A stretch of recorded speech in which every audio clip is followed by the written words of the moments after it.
Are you thinking about breaking into the freelance instructional design and or e-learning development field? Well, don't worry, I've got you.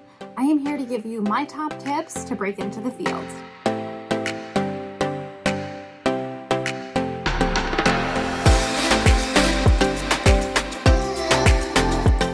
Hi, I'm Vanessa, and I help aspiring instructional designers and e-learning developers get off of the sidelines and get into the L&D game. Getting into L&D can seem difficult. There are so many ways that you can go, but honestly, it's not as bad as you think. I'm here to help you break into freelance learning and development in whatever way makes best sense for you. So first tip, find your niche. And a lot of people may seem skeptical, or they may worry that they're going to restrict their circle too much if they niche down, but you're actually going to do the opposite. You are going to be able to establish yourself as an expert in a particular niche, which will add a ton of value to your clients and your internal stakeholders if you're a more internal person. ID is a huge field. You can do curriculum design, you can do e-learning development, you can do training and facilitation.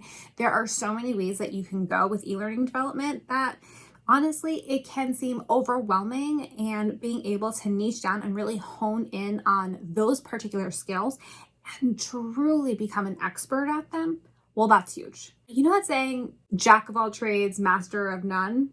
That applies here in instructional design.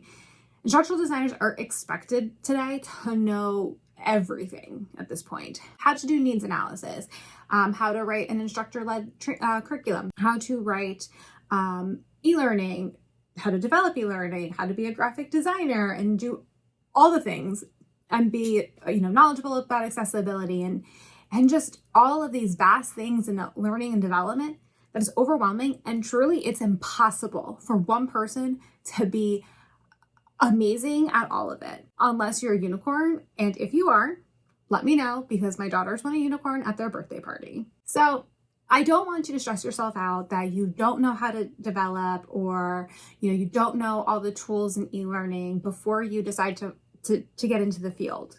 Don't worry about that. As long as you can talk about e-learning development and you know what the tools can do, and you give yourself that time to develop the skills and eventually learn how to do them, because likely you will have to at some point kind of do it all. It's kind of the path that this industry is going. Then that's totally fine. I tell new instructional designers and new e-learning developers that it's okay if you don't know it. You can learn it. You can work in a group setting where maybe you write the curriculum, or maybe you write the storyboard. And while you're on that team, you're learning how to develop e-learning, and you can, sit side by side with the person that is developing, or ask them for tips and tricks on, how they learned Storyline, or how they learned Captivate, or how they learned that video editing tool, whatever the case may be. But don't stress yourself out in that sense. One great way to niche down is, what industry do you want to work in? And again, some people get scared about this because they think that they are completely shutting the doors on working with other clients and really narrowing down their reach. And actually, you're expanding it, because you are going to be able to integrate yourself and really understand the business, the rules, the processes of a specific industry that helps ramp up the knowledge transfer part when you sign a new client, or even it helps you tailor your proposals and help tailor your conversations, and it establishes you as an expert to that client. And a lot of industries, they're small, and when someone leaves one industry or one company in an industry, they typically will go to another company in the industry. And if they really loved your work and they have a need for you, they're gonna call you. I see that so often with other training companies that I work with. They're super ingrained in pharma, and in that industry, people kind of just move around from company to company, and they take that company with them, and it really has helped expand and really scale that business. The next tip is, you're gonna have to create your portfolio. I hate to say it, but a portfolio is necessary. And I know that this can be the most intimidating, and this is the area that people most stress out about when they are starting their foray into e-learning and instructional design, but I don't want you to stress out. In fact, I have a video on my 5 tips to develop your e-learning portfolio. So click the link below so you can check out that video when you're done with this one. Honestly, 3 to 5 pieces is all that you need. And if you're someone that's, putting out e-learning work, you don't have to, have a 15-minute course. 3 to 5 slides of that course is enough to give someone an idea of your capabilities and get you through the door into an interview or into a meeting or a sales pitch. So don't stress out about it too much. You also want to make sure that that portfolio site is clean and it's easy to navigate, because there is nothing worse than having a portfolio that is you're not really sure where to go, what to click on, things are kind of just thrown together and there's too much of it and it looks messy. Right now, everything everyone wants is clean, minimalistic, modern, so your portfolio site should reflect that. Consider taking a course. I'm not someone that believes that you have to have a master's or specific certificate to become an instructional designer. As instructional designers, I think that we possess the skills to take learning into our own hands and are able to navigate tools like LinkedIn Learning, Coursera, Udemy, ATD's certificate programs, podcasts, YouTube, all these different areas where we could learn more about, instructional design theories or learning experience design or graphic design, whatever the case is that you feel that you need to beef up your skills on. I think that it's great for you to go out and take a course and learn more about it, but don't worry about that you have to be certified or have a master's in that field. You can certainly find ways to break in and clients to work with without all of those things. Update your LinkedIn. I spent a lot of time, to be honest with you, ignoring my LinkedIn. Social media is kind of draining for me sometimes, especially in today's world where everyone just sits on 2 different sides of an aisle, no matter what the issue is, and they can't seem to give each other grace and are considerate of others. I hate that I have to be on it so much, to be honest with you.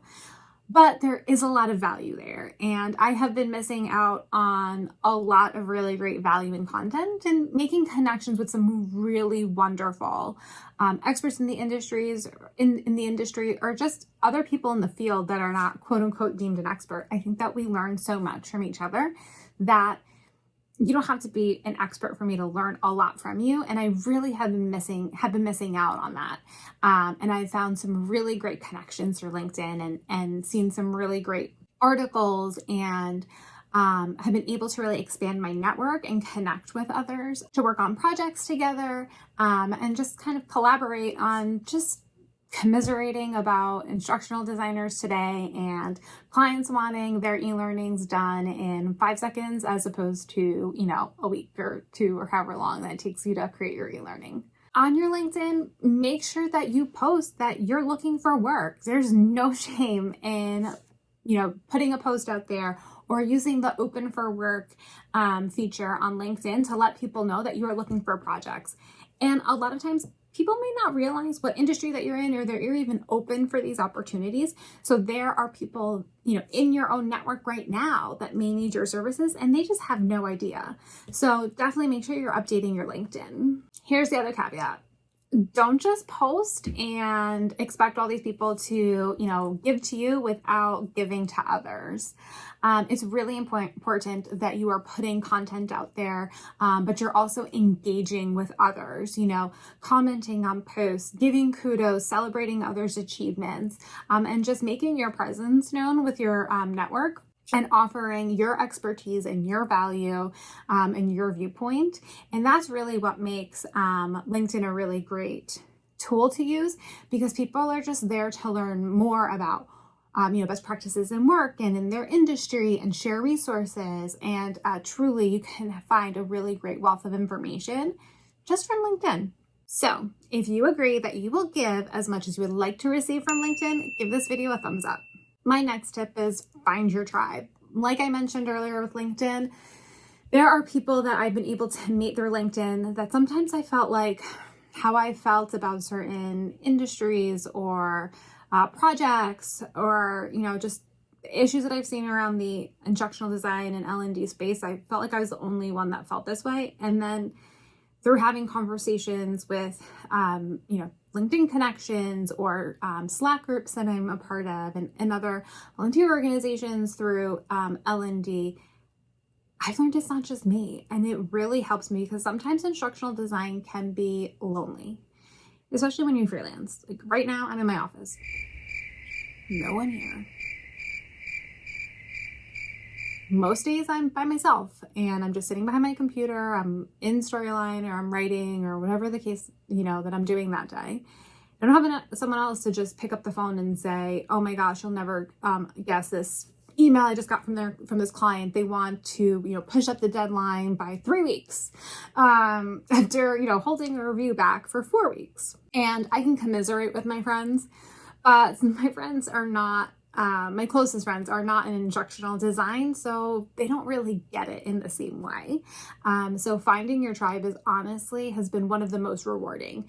For me personally, my tribe that I really felt closest with in the beginning has been a Slack group that I am in with other learning professionals that do e-learning. We meet on the first Thursday and the third Thursday of every month. The first Thursday is like a community hour. We just sit and we chat and we talk about, if you've run into an issue or how to, navigate a certain situation or just to shoot the breeze and just check in how you're doing.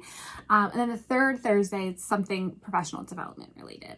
And in between, we will post on Slack any opportunities that we find. We will ask each other questions if we're looking for someone to fill a specific, area of a team. We'll post on there, and they have been some of the most encouraging people I have ever worked with. And I thank God so much for that group because I've just felt like such a good community vibe from them. So I will leave a link to that group down below. So make sure you check them out. And again, that's another place where you don't want just to receive, you want to also give and, offer encouragement and celebrate each other's wins and, others' brags and just engage with the community. Another place that you can find your tribe is Facebook, actually. And I know Facebook can be controversial, totally understand, but that seems to be one of the places that a lot of instructional designers hang out, and there's a lot of Facebook groups out there. And it's been really great for me to jump in, and I'll use the search, which is, I find a little bit more user-friendly than Slack, the search in Facebook. So if I have a question, I'll usually use the search to see if it's been asked before, and if it hasn't, then I'll ask the group. And so Facebook groups have been wonderful. Especially for like sharing gifts. So I have a Facebook group called the Freelance Learning and Development Network, and we'll do, Freelancer Friday. And sometimes I'll say, share your GIF of how the week has been. And most of the gifts are hysterical. And just being able to talk to others and share about our weeks and, if we're facing a challenge, if we, are we out of our minds? A client, one of the questions this last week was about, client was pushing back on how many hours it was taking to do a storyboard, and was I out of line or am I doing something wrong? And it was just the kick or just the encouragement that member needed to, when we all said, no, what you are scoping for your services sounds exactly dead on. And it was just that encouragement that person needed to then turn around and speak to their client about not being able to cut hours without losing quality of work, and without, really truly giving the same product that they're used to expecting. So, are you now ready to break into learning and development? Yep. Do you want to find your tribe? Yeah! Click the link in the description box for my blueprint to get you from the sidelines into the L&D game. Then make sure you click the video here to take the next step into L&D. Thank you so much for watching. I've had such a great time. I will see you for my next video.